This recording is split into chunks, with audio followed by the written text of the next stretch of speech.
It's been almost 3 quarters since the launch of Johor-Singapore Special Economic Zone that aim at boosting cross-border trade and positioning Johor as a new growth hub.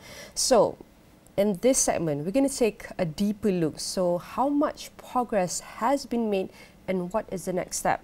And for that, joining us is Datuk Shamsul Ibrahim, Chief Executive Officer of the Malaysian Investment Development Authority, MIDA. I want to say thank you very much, Datuk Sheikh, for joining me. Firstly, we know that it has been almost 3 quarters since the launch of JSSEZ. We want to take a look at the progress currently.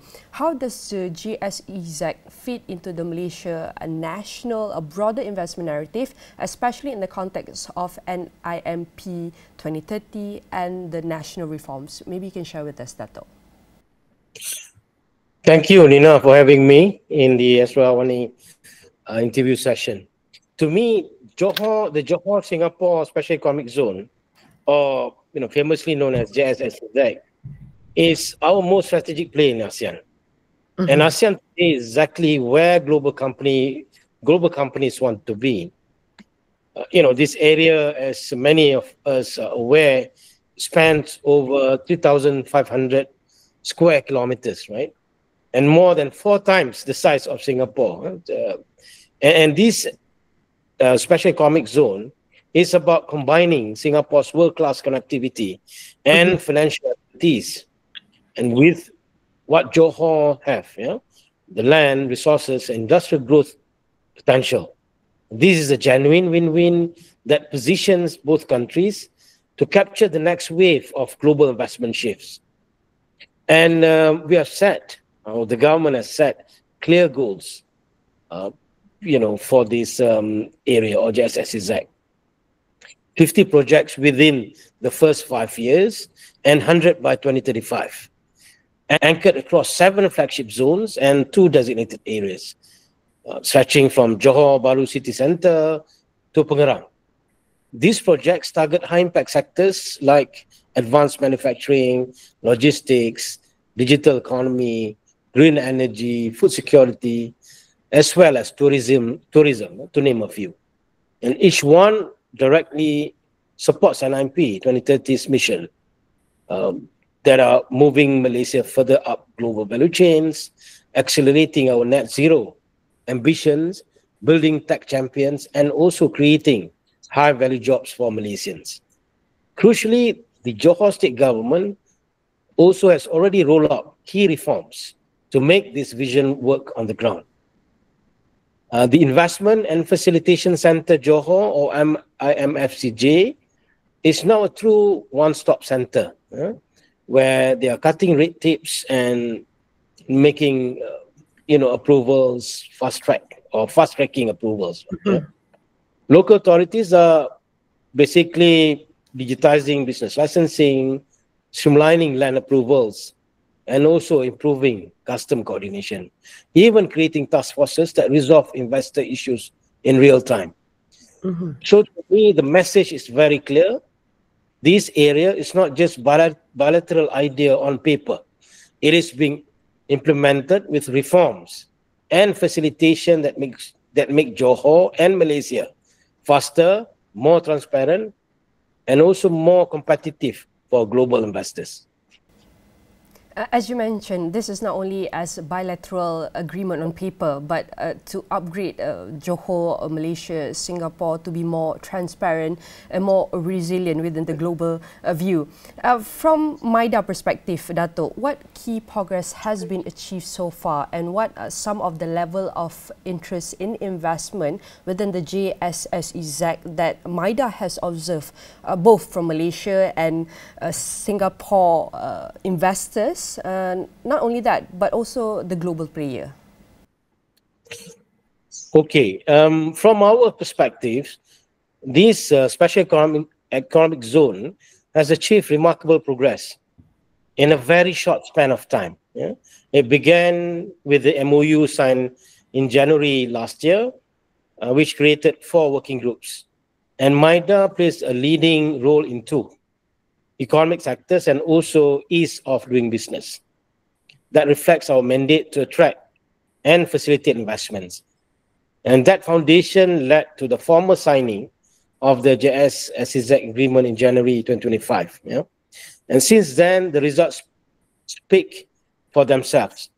Between 2024 or last year and first half of 2025, we approved nearly 500 investment projects, yeah, or to be exact, about 496 investment projects worth 70.8 billion ringgit Malaysia within this area or special economic zone. Yeah, to put that in perspective, that's almost 10 times of the target, or 5-year target, where we deliver it within just 18 months. Yeah?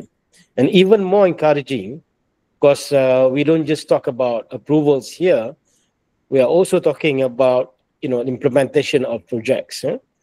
So more than half of that 496 projects have been implemented. To be exact, 268 projects, or 54%, are already being implemented across many high-value sectors, such as information and communication technology, electronics, including semiconductors, machinery and equipment, chemicals, to name a few. And the investors, came from many countries, whether in the region or globally, right? Our top sources of investors, as you mentioned just now, it's not just from Singapore. They are from, of course, Singapore is one of them, but they are also coming from Japan, China, US, and Europe. And this is a clear signal that this area is attracting both neighboring and also international players who view Malaysia and Singapore as complementary platform. The IMFCJ alone recorded nearly 700 inquiries in its first 8 months of this year. They've identified 27 billion ringgit in potential investment projects, of which 70 billion ringgit are already committed. And these are not just numbers. We see real projects materializing on the ground. I can name a few here. One is Ferrotech. They are in the semiconductor machinery and equipment industry. They have completed about 550 million ringgit facility in Pasir Gudang and creating about 400 jobs, where out of these products will generate about 600 million ringgit in annual exports. Yeah. The other one is STT GDC Malaysia, where they are developing 22-acre of hyperscale or AI-ready data center in Nusa Cemerlang Industrial Park, Johor. I think the ideal workload for them is about 100 for this project is 120 megawatt by 2027. Yeah. The project will support advanced cloud computing and AI applications, and that position Malaysia as digital gateway for Southeast Asia. The other one is ColorCon Malaysia. This is from the US. They are investing 400 over million ringgit in the state-of-the-art facility in SRC Johor. The project will be operational by Q3 2025. This project will integrate Industry Revolution 4.0 technologies and energy-efficient systems. This project will also advance Malaysia pharma R&D ecosystem, where they manufacture high-value film coatings and excipients and create 88 skill jobs while strengthening regional supply chains. The other project worth to mention here is Insulate Malaysia. They are also from the US, where they are expanding their global footprint with 200 million facility. 200 is in USD, so you times 4 is about close to 900 million ringgit, what they call facility in Gelang Patah. And they are manufacture they are manufacturing insulin systems. Yeah? And last but not least is South Korea, SPC Group, where they are anchoring halal manufacturing operation in Johor with the R&D support in Singapore. So each of these projects proves to us that the special economic zone model actually is working. It is delivering investment that create high skill jobs, strengthen the SME linkages, yeah, and also move Malaysia up the global value chain. And it's, as you asked just now, it's fully aligned with NIMP 2030. All right, Datuk, we talk about a lot of big projects comes with big responsibility and commitment from the planning until the end of execution. Maybe you can share with us how is MIDA working together with the federal and even state, Johor state authorities to ensure a smooth implementation within the JSSEZ framework, Datuk. Maybe you can share with us. Okay, well, this is very, to me, important, questions and important area for us to basically share more information because without this, close collaboration between federal, state, and also local authorities, it's going to be a uphill task for us to ensure these approvals can be, turned into realized projects, right? So again, the success of this Singapore Special Economic Zone actually depends on seamless collaboration across the federal government, Johor government, and also local authorities. And our role here is to make sure investors enjoy a smooth journey from approvals to infrastructure readiness and project implementation. At federal level, we have the Invest Malaysia Facilitation Center at MIDA headquarters, which acts as a one-stop center for licenses, regulatory matters, and cross-cutting issues like immigration and customs. On the ground in Johor, this model has been extended through the IMFCJ, launched in February 2025, with Invest Johor and IRDA as among the key stakeholders from Johor. This center is the operational engine of the JSSEZ, including the Johor Super Lane, a fast-track initiative with 6 local authorities that speeds up approvals, including the CCC for factories and buildings.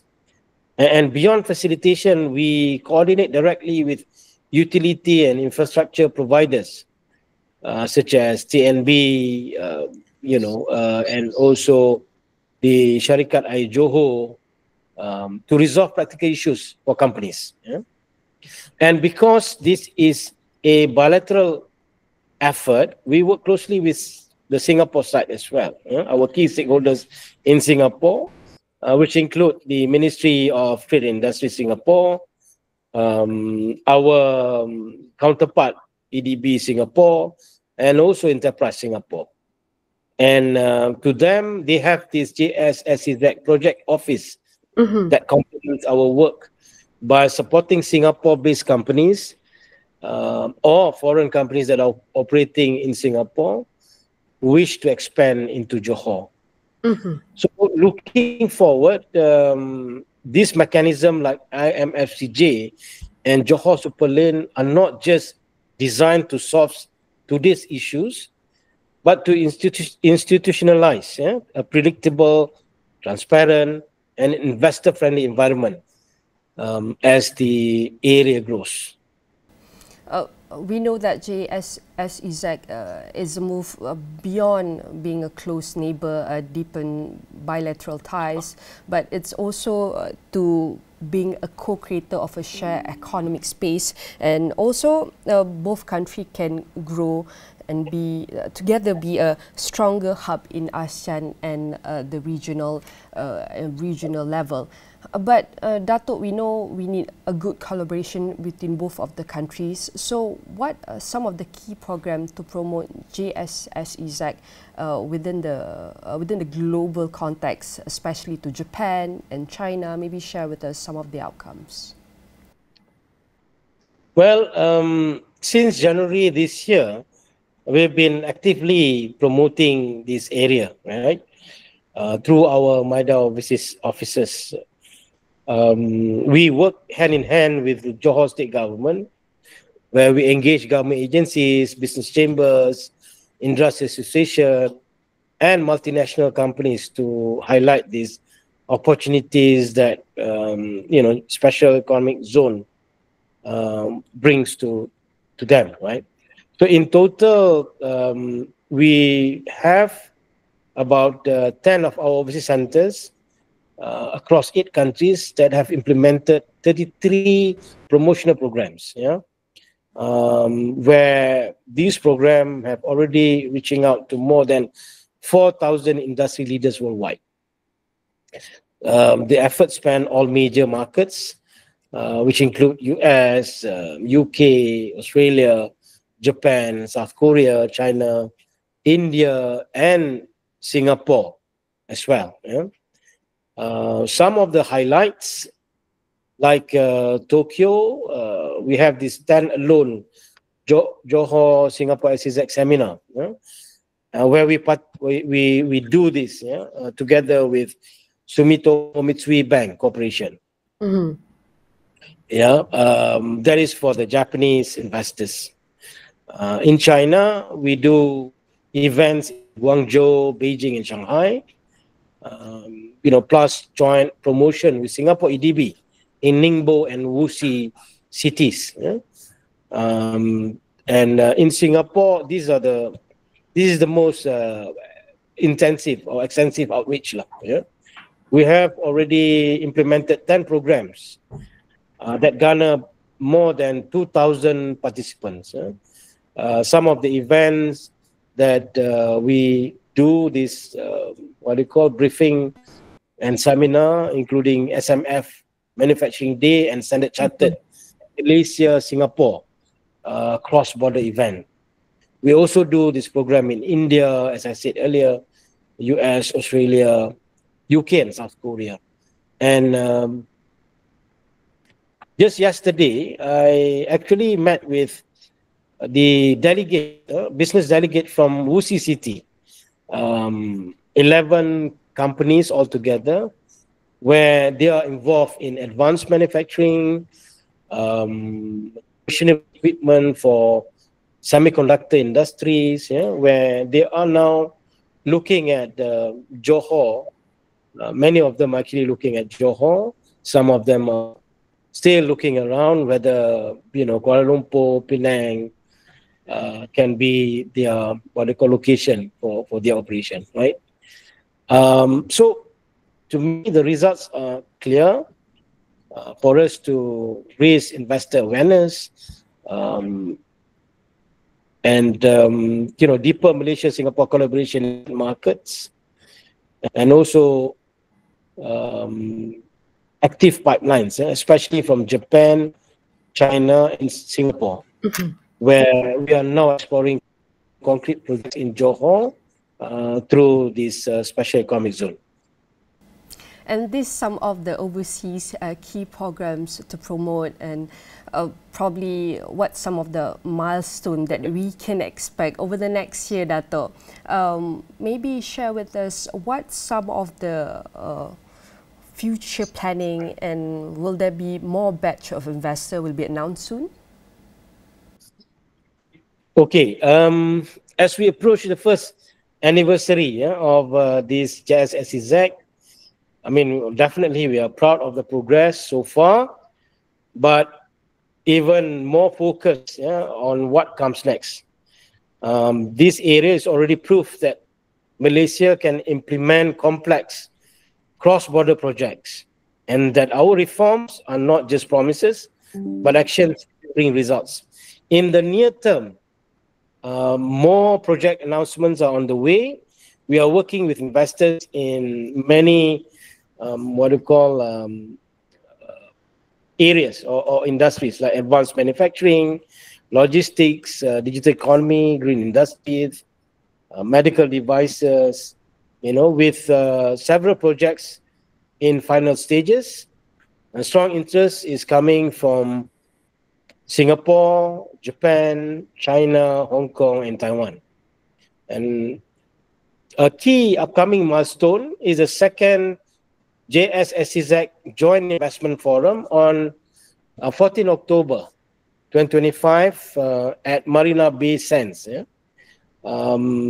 This is in collaboration with what we call Singapore EDB, right? I think Enterprise Singapore is also a supporting partner for this event. So this event actually will showcase progress and opportunities to investors and also spotlight sectors such as, the priority industries that we want to push further for JSSEZ. Yeah.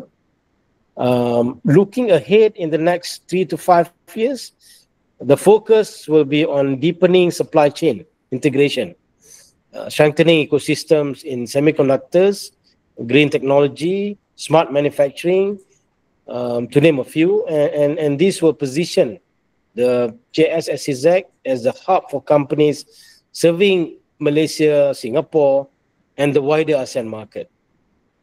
For MIDA, this area is more than an investment zone.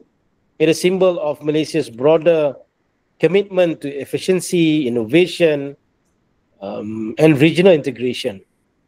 So each project rooted here adds credibility to our message. When Malaysia commits to reform and works hand in hand with our neighbors, we create opportunities that benefits all. Definitely, this is very exciting moving forward and a very proud milestone that we have achieved so far. Again, I want to say thank you very much, Datuk, for this inspiring journey and experience. And what are some of the future progress or future steps for investors to take? Again, I want to say thank you very much to Datuk Sheikh Shamsul Ibrahim, the Chief Executive Officer of the Malaysian Investment Development Authority, MIDA, for helping us assess the progress, the key sectors and investors' interests, and also the collaborations of the government and how JSSEZ is playing a big and strategic role in strengthening Malaysia and Singapore economic ties. And definitely all of this sharing and story will be featured in astronew.com and across all social media platforms.